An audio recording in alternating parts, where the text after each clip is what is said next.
Assalamu alaykum. Xitoy G'olaydigan az qaldi nomli programmamning aziz ishtirokchilari. Men Gulshan Abduqodir Sahar, Kanadaning Toronto shahrida yashayman. Bugungi Xitoy G'olaydigan az qaldi nomli programmamning 31-qismi orqali sizlar bilan yuz ko'rishganligimdan intayin xursandman. Bugun biz Xitoyning g'olaydiganligiga az qolganligining siz va men o'ylagandan betar tez bo'lganligi haqida mulohazalar etamiz. Elbette paketlarga asasen mulayizlarni texmo cho'nqurlashtirib etamiz. Xitoyninki g'olishi bu 2025 yili kirgandan keyin ishki va tashqi omillar Xitoyning qo'laydiganligining qanchalik tezlashayotganligini ko'rsatib turibdi. Xitoy qo'laydigan az qolganlik haqidagi bu mulayizlarimizni boshlashdan burun men xalqaro vaziyat haqida azroq to'xtalib o'taman. Mushu Venezuela haqida azroq to'xtalaman. Buning aqsida Uyg'urlarga foydali ishlar bor. Chunki Venezuela yaqinda Amerika dengiz armiyasi va Avasiya quvvatlarini Venezuelaning dengiz qirg'oqlariga o'rinlashtirgan. Buningki asosli maqsadi buningdagi sabab Latin Amerikasidagi zarlik chekimlik terrorchiligi bilan shug'ullanayotgan kartallar bilan Venezuelaning munosabatining nihoyatda yaqin bo'lganligi. Kartallar orqali Amerikaga zarlik chekimlik, ya'ni fentanil degan narsalarning Venezuela orqali kirayotganligidan bo'lgan. Venezuelaning dengiz qirg'oqlariga Amerika harbiy kuchlarini, Amerika quvvatlarini bu yerga o'rinlashtirish mohiyatda Xitoyninki territoriyasiniki bir burjukiga Amerika dengiz quvvatlarini o'rinlashtirgan bilan o'xshash. Chunki Venezuela Xitoyninki zarli qo'li o'g'isag'a ega. Xitoyning yumshoq kirish orqali yumshoq singib kirish yelisi.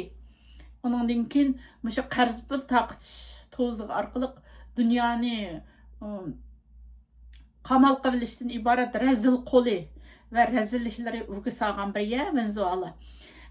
Shuning uchun Xitoyninki bu Amerikaning Venezuelaga harbiy qo'shinlarni yerlashtirib kirvaklariga urushga hozirlik qilgandek bir vaziyatda turishi bu Xitoyga qartilgan nihoyatda bir cho'ng zarba. Venezuela yuqorida o'tib ketganimizdek Xitoyninki qarz to'zig'iga tushgan. Qarz to'zig'iga intayin cho'nqurlab ketib ketgan bir puti ashi ichiga patqaq ketib ketgan davlatlarning biri bo'lib Xitoy shu 40 milliard Amerika dollari Venezuelaga qarz pul bergan. Bu Xitoyning butun Latin Amerikasiga bergan qarz pulninki yerimini tashkil qildi. Nima uchun Xitoy bunchalarga qarz pul berdi? Chunki bu yerda Xitoyninki bir maqsadi bor. Chunki bu Xitoyninki Venezuela orqali Latin Amerikasiga ta'sir ko'rsatib, Latin Amerikasi orqali Amerikani zararlash, Amerikaga ta'sir ko'rsatish yil mikroninki bir parchasi. Uningdan boshqa Xitoy uchun Venezuela Latin Amerikasiga yumshoq singib kirishdagi cho'ng bir ko'rik. Amerika yuqorida o'tganimizdek Amerika yaqinda Amerika dengiz armiyasi va Avasiya quvvatlarini Venezuelaning dengiz qirg'oqlariga o'rinlashtirgan. Amerika buni zarlik chekimlik terrorchilikqa qarshi narko terrorizm harakati deb atagan. Buningdan Xitoy rahatsız, chunki bu xuddi Venezuelaning yurkiga pichoq urganlik Xitoyning yurkiga pichoq urganlik bilan o'xshash. Chunki Venezuela Xitoyninki eng cho'ng bir o'ylisi, oqibachisi. Amerika bu orqali Xitoyninki Latin Amerikasidagi ta'sirini o'zib tashlamoqchi. Panama qanli, Greenland, ya'ni Yeshil Vada yoki Grenlandiya. Dan keyin qolsa Xitoy qarz pul to'zig'i bilan o'g'isag'an davlatlarning birisi Venezuela. Xitoy hatto Venezuelaning saylamlarigacha ta'sir ko'rsatadigan bo'lib, mushu Xitoy Kommunist partiyasi yaqin turadigan kishini saylash uchun jon jahligacha kurash qilganlik Venezuelada. Bilganinglardek Donald Trump apandim ikkinchi qitim vazifaga chiqqandan keyin shu Xitoyninki ta'sirini uzib tashlash, dunyoning hamma yerlariga qo'l solgan Xitoyning shu zarli qo'lini kesib tashlash. Xitoyni cho'loq qilib shundaq bir nimasini yurgizib, siyosatini yurgizyotadi. Bu jihatda Xitoyni tipirlab qilg'iliq Panama Xitoyninki ta'siriga uchragan, Xitoy ta'sir ko'rsatgan, Xitoy saxtalik bilan Panama qonunini qo'lga keltirib, bu orqali Latin Amerikaga uzrash işte ilmi kirsini Panama qonunidagi niyat maqsadlarini, razil niyat maqsadlarini Donald Trump efendim bichit qilayotgan, undan keyin Greenland'dan bichit qilayotdi. Endi Venezuelani joylamoqchi bo'lyotdi. Venezuelani urush demak Xitoyni urush, Xitoyning qochdiq selish degandan iborat. Bu Uyg'urlar uchun xo'shal qilingan xabarlar albatta. Xitoy dushmanimiz Xitoyniki. Biz Xitoyni yaxshi tushungan bo'lsaqmi, Xitoyning hiyla mikrlarini yumshoq singib kirish orqali chiroyli kulkilari bilan, yumshoq ipaklari bilan, voy san qaz pul berib turman degan to'zoqlari bilan singib kirgandan keyin uyalarni qanday qilayman qilganligini biz bek Uyg'urlar jiq deb tushuntirib qolgamsaqmi dunyoga. Dunyo bilmay kelgan. Donald Trump efendim chiqqandan keyin, vazifaga o'tgandan keyin, bu ikkinchi qitimliq vazifaga o'tgandan keyin butunlay dunyoning hamma yeridagi Xitoyninki bir yo'l bir balvoq boshlangan yerlar, undan keyin Xitoy o'zininki ta'sirini singib kirish ta'sirini kengaytmoqchi bo'layotgan joylarning hammasida Xitoyning ta'sirini yo'q qilish, qo'lini uzib tashlash uchun kurash qilyotdi. Bu bir xo'shallanarli ish. Shunday ishlar yig'ilib Uyg'urlarninki chaqnishiga, parlashiga turtki bo'ldi deb o'ylayman. Undan boshqa musiqiy kunlarda PKK terror, Turkiyani davomli terrorlik harakatlar olib parakanda qilib turayotgan PKK o'zininki shu qurol tashlaydiganligini, Turkiyadagi terrorlik harakatlarini to'xtatadiganligini bildirgan. Bumi Uyg'urlar uchun bir xo'shallanarli harakat. Chunki PKKning oqisida Xitoy bor. Kuchli holda Xitoy bor. PKKning qurol tashlab terrorlik harakatlarini to'xtatishi oq sabti turib bilib Xitoyniki yushirin holda Xitoyni PKKni Turkiyaga sep qo'yish, kuchkirtib qo'yishdek ilmikarni yo'q qilishi bo'lib hisoblandi. Bu PKKning mavjudligi shu Turkiyaninki shu Uyg'urlar masalasida Uyg'ur siyosatini belgilanmasligi, undan keyin Uyg'urlar masalasida Turkiya Büyük Millet Meclisining va Turkiya hukumatining Uyg'urlar masalasida halqılıq bir qararlarını alamazlığı, Uyghur siyaseti degandek bir siyasatlarını tüzənməsliğinin ki, iki türlü səbəbdir. Bunun birisi şu PKK. PKK'nın aqsida Xitay boğalığı üçün, əgər sən şu Uyghurlar haqqında yeni qararlar, Uyghurların taqdiriga münasibətli qararlar alsan, biz PKK'nı mayaqda qollaymiz. Sən Uyghurlarını dəstəkləsən, qollasan, biz mayaqda sən qarta PKK'nı küçükürtümüz degandek saxt strategiya yürgizganligi uchun Xitoy Turkiya bu masalada ilgarilagan qadam olamayotdi. Turkiyaningki ikki masalada Uyg'urlarga nisbatan ijobiy qadamlar olamayotgan, birisi PKK, yana birisi iqtisodiy jihatda Xitoyga bog'lanib qolish.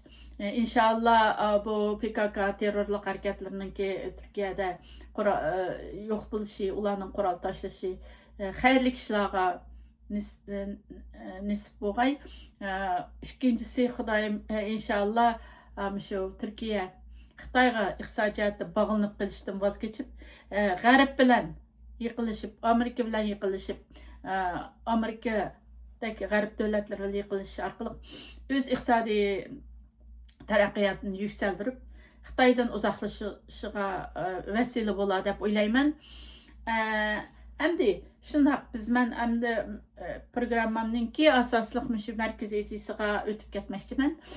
Programmamning asosiy markaziy ideyasi Xitoyning g'o'lishining siz va men o'ylagandanmi tez bo'lganligini muloyiz qilish. Albatta, paketlar so'zlaydi. Quruq gap qilishning hojati yo'q. Biz paketlar orqali paketlarimizni o'tirib tashlash orqali Xitoyning g'o'lishininki siz va men o'ylagandim tez bo'lganligini bugun muloyiz qilamiz. Xitoyning g'o'laydiganligini muloyiz qilishdan ortiq baxt bo'lmasa kerak Uyg'urlar uchun.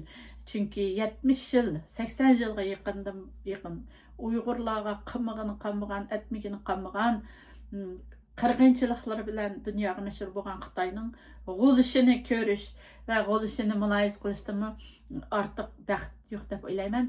O'zimni Xitoyningki g'o'laydiganligiga oz qolganligidan iborat shundaq bir haqiqatni muloyiz qilayotganligimdan intayin xushalman. Sizlarning qo'llashinglar menga shunchaki cho'ng ilhom va madad berdi. Kanalimni qo'shib olib Facebook, ya'ni shu Yüzpütük ve YouTube'daki Gülşen Abdülkadir kanallarımla qo'shilib bana erişişinglarni, programlarımı takip qo'yishinglarni umid qilaman. Undaqda siz va men birlikda Xitoyningki qanday holatga kelib qolganligini, qanday g'o'laydiganligini biz bugun birlikda muloyiz qilib boqaylik. Shundaq Xitoyning g'o'lishi siz va men o'ylagandan betar tez ve tasadüfen oldu. Bunda qo'llashlarni biz jiroq tarixlarga bakmasak mı? Yakınki 90 yılda Sovetlar, Patmas Quyosh degan Sovetlar birligi shundaq petib ketgan bir kunning ichida. Men o chaqda G'o'ljida ishga borsak, voy Sovetlar birligi yemirilib ketibdi. O'rta Osiyoda Qozog'iston, Qirg'iziston, O'zbekiston, Tojikiston va boshqa nurg'unlagan turkiy millatlar, davlatlar bo'lib mustaqil bo'lib ketibdi degan xabarlar mushtaq avjib ketdi. Biz hammamiz shunchaki hayajonlangandik. Kechirsizlar.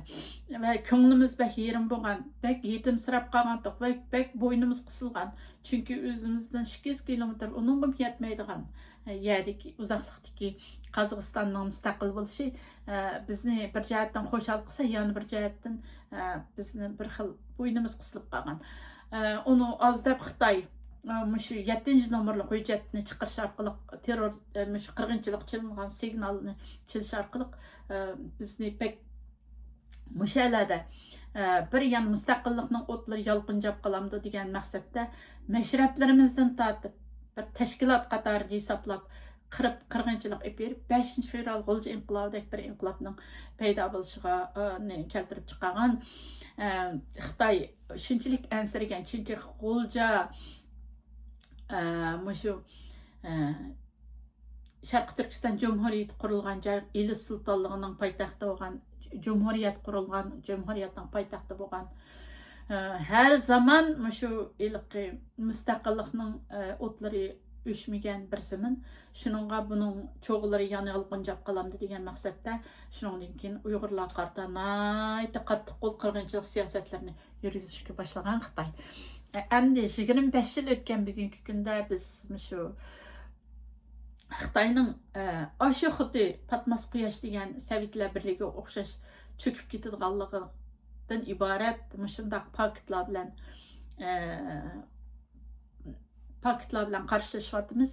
Bugun shu paketlarni o'zaro munozara qilamiz. Paketlar so'zlaydi. Xitoyning shu amerikalik qonunshunos Gordon Chang degan bir kishi 2021-yili nashr qildirgan The Coming Collapse of China, ya'ni Xitoy g'o'laydiganga oz qoldi yoki Xitoy patiqini g'o'laydi nomli kitobida Xitoyningki oldida 5 yoki 10 Xitoyning oldida 5 yoki 10 yil vaqt qoldi. 5-10 yildan keyin Xitoy cho'kadi deb yozgan.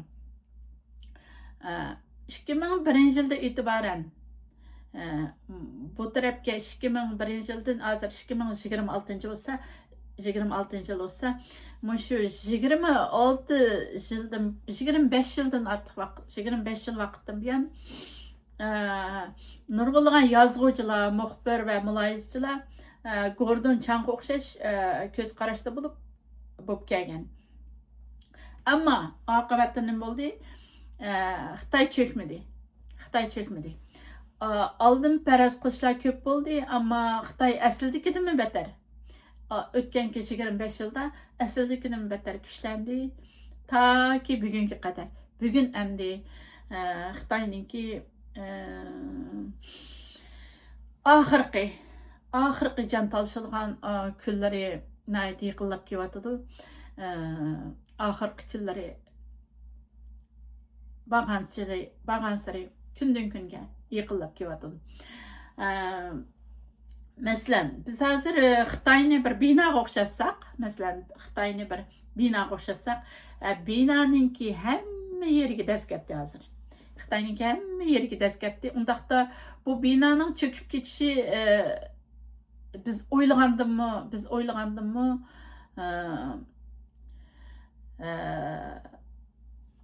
biz paraz qilgandimmi tez bo'lishi va biz o'ylamagan bir vaqtda tez ravishda cho'kib ketishi mumkin.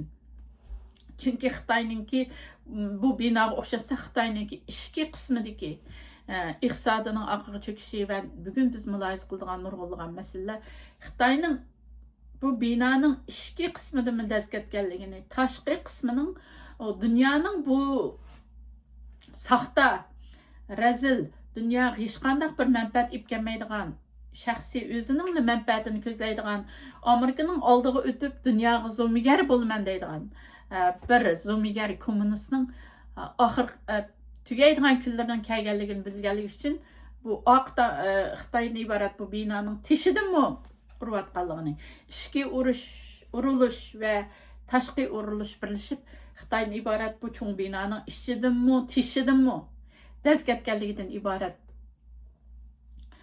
Mushundaq bir ahvol bilan hozir qarshilashyapmiz.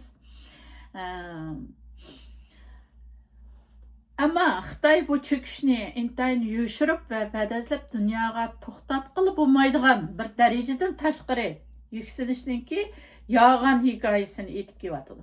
Shundaqla dunyodagi nurg'unlagan insonlar va nurg'unlagan Uyg'urlar Xitoyning bu yolg'on yuksalishiga ishonib yashayotdi.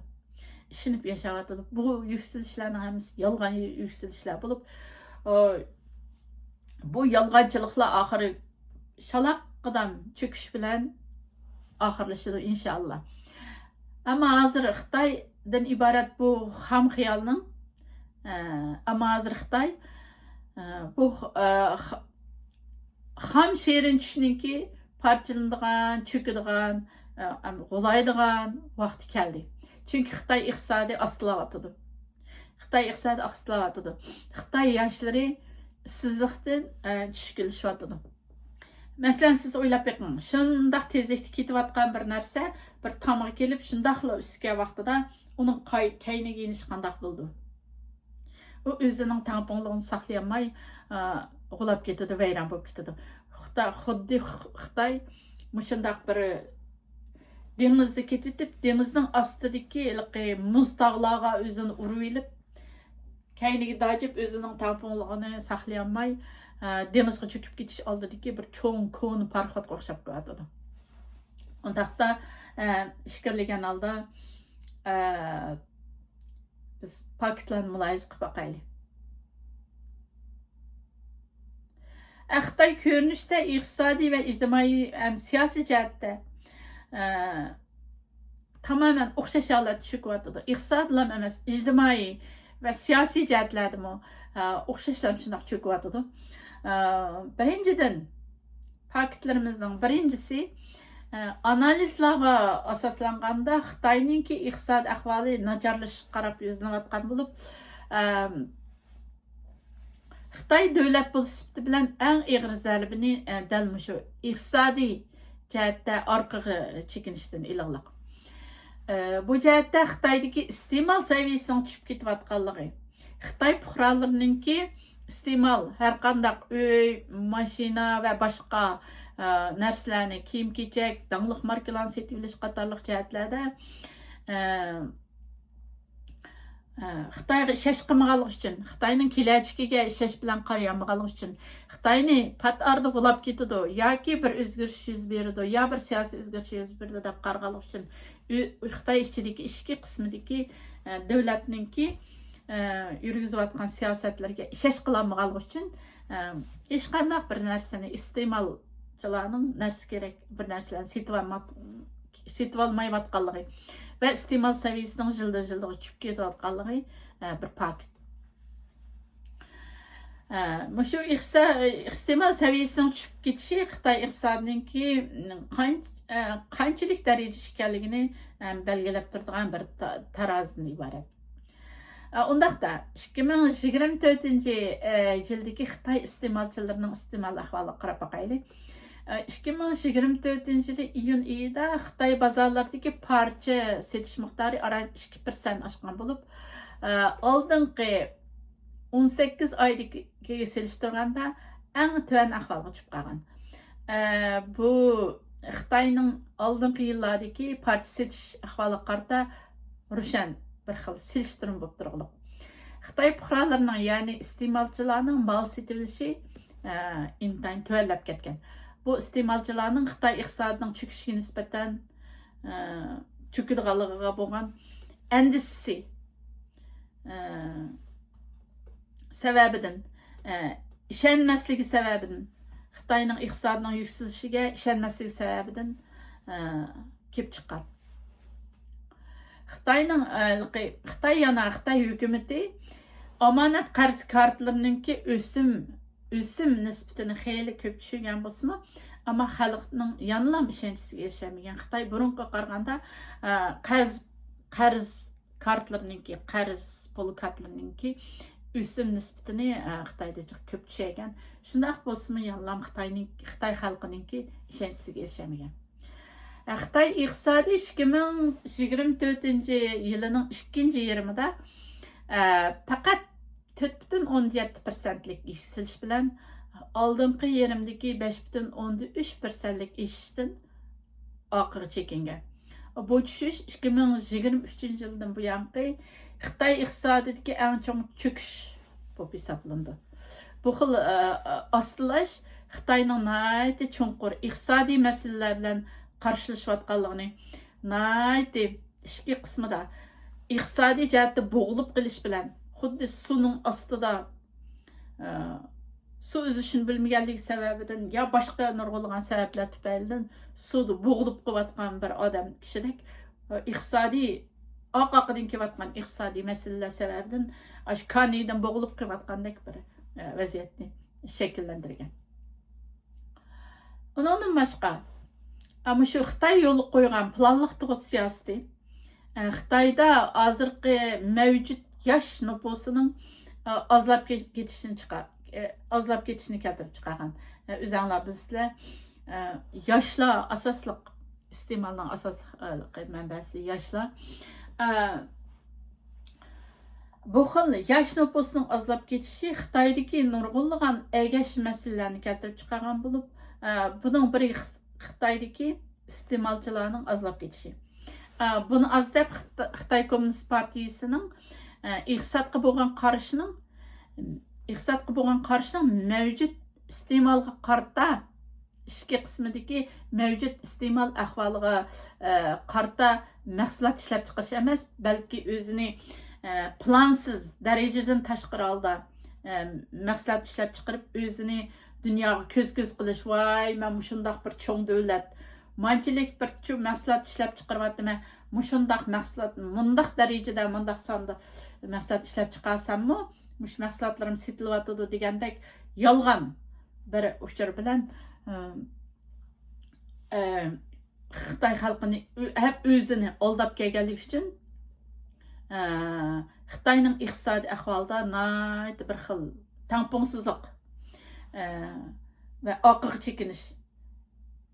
Xitoyninki e'lon qilayotgan son sifirlari bilan Xitoyninki ishki ahvoli o'xshamaydigan bir ahvol mavjud bo'lib turgan. Biz Uyg'urlarda bir gap bor, og'riqdan yoshirsang o'lim oshkor. Xitoy dal hozirgi shu Uyg'ur maqol tamsillardagi og'riqdan yoshirsang o'lim oshkora bo'lgan bir ahvolda turyapti.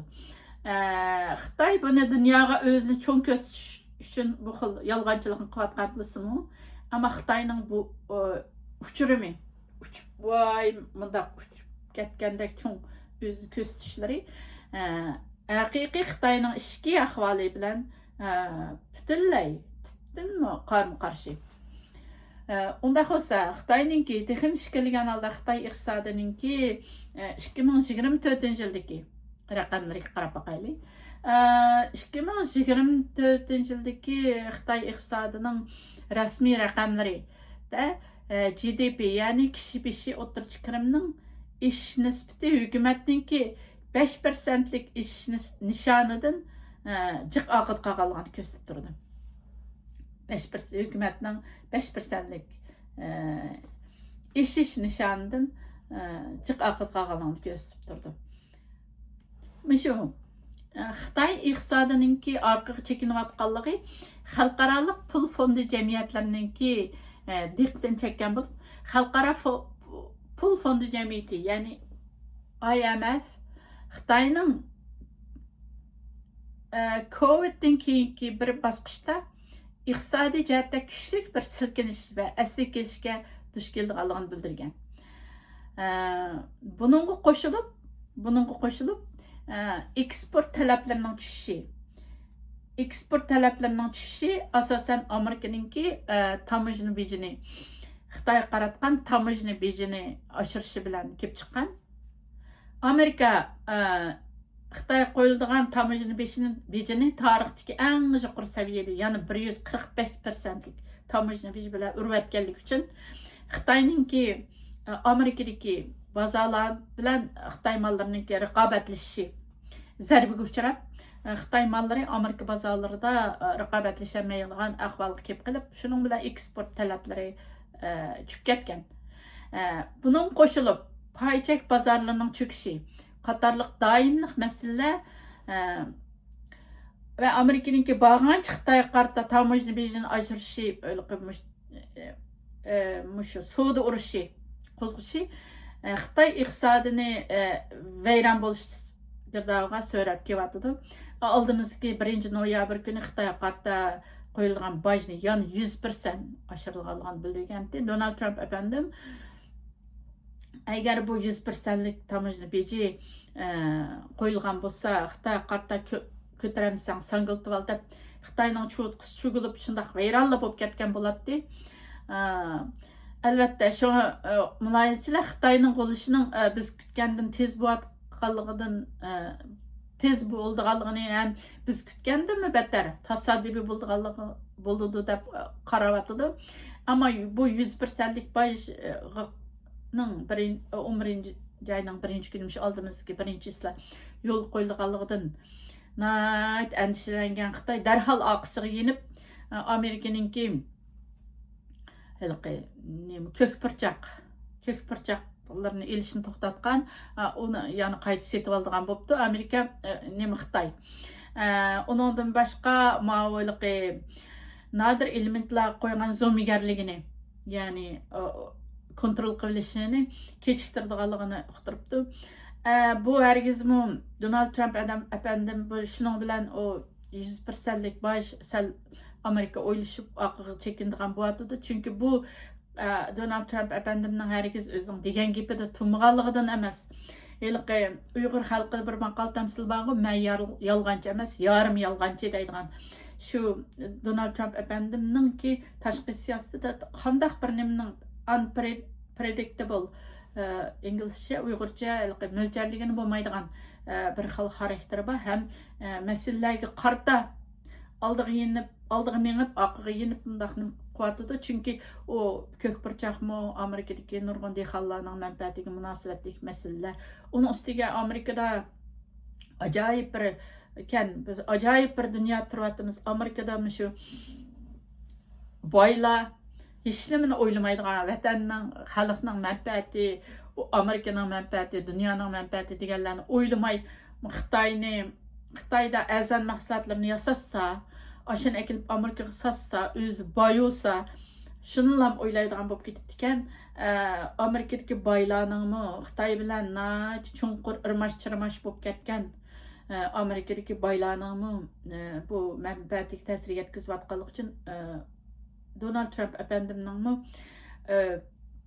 nayti bishqitiqliq, lekin nayti qaysarlik bilan nayt cengavarlık bilen alıp qarap meňwatyn. Hem Donald Trump efendimninki ben bek yaxşı gördüğüm bir karakteri iliqi. Başka siyasatçılarga okşaş sün'iy ve yasalma, nime deydiganlıklaryny awal qılıplağın sevilip sün'iylashtirip pədəzləb, yağan yağdaqdan bir gaplarni qılıb, haqlarni aldab, köngülni elib qoyup munda qıladigan bir karakter yokken. Donald Trump efendimning nime ağzıga kelsa şunu deydigan, nime köngülde nime oylasa şunu çıqırdigan. Bunda karakter fakat özüge cheksiz işengen. Özüge nayt işençisi çuңqur kişiler bilan boldigan bir karakter dep oylayman. Bu da qitim Asiya ziyaretide Malaysiyaga baga vaqtida iliqi özüň aldyga qarşıyıp çıqqan yaş ballarınki usullary qoşulup usullarny oynap mıhtaq qılıp Amerikanyň bayraqlaryny lapiltip şunçak erkin hiç nimeden gam yemegen nayt özüge bolgan işençisi nayt çuңqur bu Donald Trump efendimning dünyany faqat muşundaq liderler özgertäleydi dep oylayman. Dünya yeni bir lider bilen qarşılaşyapdy. Yeni bir gün tertipler bilen, yeni vaziyetler bilen, yeni dawulguşlar bilen qarşılaşyapdy. İnşallah Hudaýym birsa Xitaynyňki qulap ketişi dünya tertibide yeni bir özgürişlerni payda kıldı. Dünya haritasida yani yeni aşu dünyanın patmas quyoshi degan Sovetlar birligi ag'dirilib ketgandan keyin dünya haritasida yuz bergan yangi o'zgarishlar bu qitim yana yangidan paydo bo'lib dunyoni bir tavirtidi va dunyo haritasida yangi bir o'zgarish hosil qildi. Bu yerda Uyg'urlar o'ziniki o'rnini topadi deb o'ylayman inshaalloh. Onundan başqa payçak bazarlarının tushib ketish qatorliq doimlik masalalar va Amerikaning bağınç Xitoy qarta tamojna bejirini ochirishi Xitoy iqtisodini albatta vayron bo'lishga davg'i so'rab ekilyotidi. Bu haqiqat, buning ishonishimiz kerak. Oldimizdagi 1 noyabr Xitoyga shundaq tamojna bejirini 100% qo'yayotgan bo'lsa, ajoyib isil ish bo'lgan bo'ladi. O kunlarga kelar inshaalloh. Keyingi qadamlarda Xitoy yana qandaq aldamchiliklarni qildi, yana qandaq tinib oldi, yana qandaq aldaydi Amerikani ko'ramiz. Xitoyninki hozirgi iqtisod ahvoli ham shunchalik bir qorong'ulik ichidagi nurg'unlagan iqtisod mutaxassislari Xitoy e'lon qilayotgan kishi beshi o'rtacha kirimning yog'onligini so'roq tatishga boshladi. Demakki, Xitoyning iqtisod ahvoli Xitoy e'lon qilgan dokladlardan ko'p deman. Demak, iqtisod mutaxassislari Xitoy e'lon qilayotgan kishi beshi o'rtacha kirimlarning yog'onligini so'roq tatayotgan bo'lsa, demak, dunyo yolg'onligini, Xitoyning butunlay yolg'onchi, zo'migar shundaq bir hokimiyat ekanligini tonib yetdi degan gap.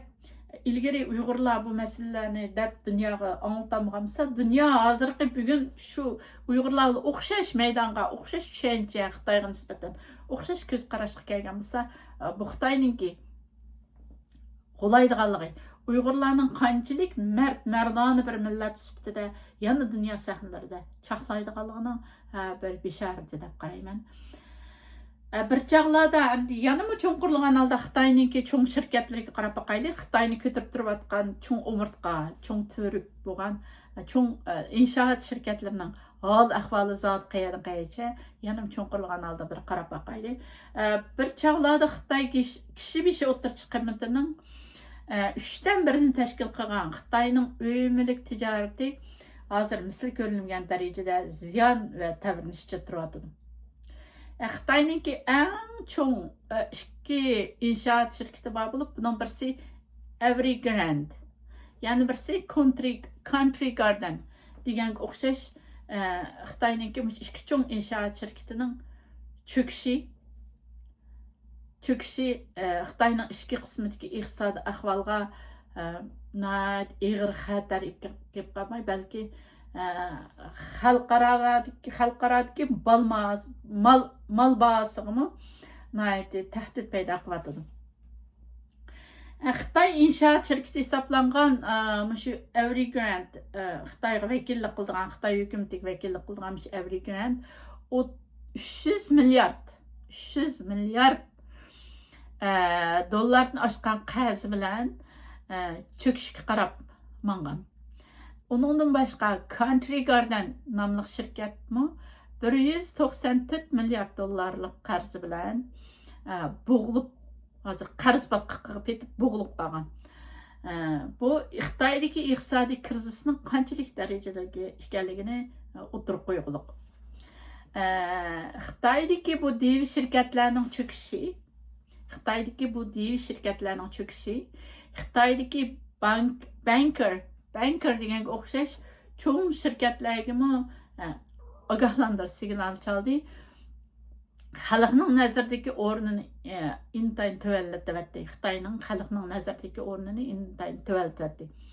Xitoydagi bu shirkatlarning hozirgi ahvoli bir chog'lardagi Xitoyning taraqqiy qilayotganligiga simul bo'lgan ahvoldan hozir bek uzoqda. Bu xil vayron bo'lishga sabab bo'lgan asosiy sabablar zodi nada? Keyingi qismli programmalarimda cho'nqurlab tahlillar olib boramiz. Agar ozroq yeb-ichib berishga to'g'ri kelib qolsa, Xitoy xalqining Kommunist partiyasiga bo'lgan ishonchisiningki tuvallab ketishi va yana nurg'un. Programmamning 31 qismi mishada oxirlashdi.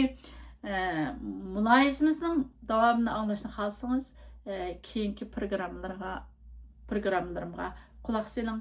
YouTube kanalim, YouTube'daki Gülşen Abdülkadir kanalim ve Facebook yani 100 bitiki sahifelerimge erişip texmo köp Xitoy qo'laydigan oz qolganligi haqidagi uchurlarni tanishishingizni umid qilaman. Xayr xo'sh, Allohga omonat bo'ling. Xitoy qo'laydigan oz qoldi nomli programmamning 32-qismida ko'rishguncha omon bo'ling.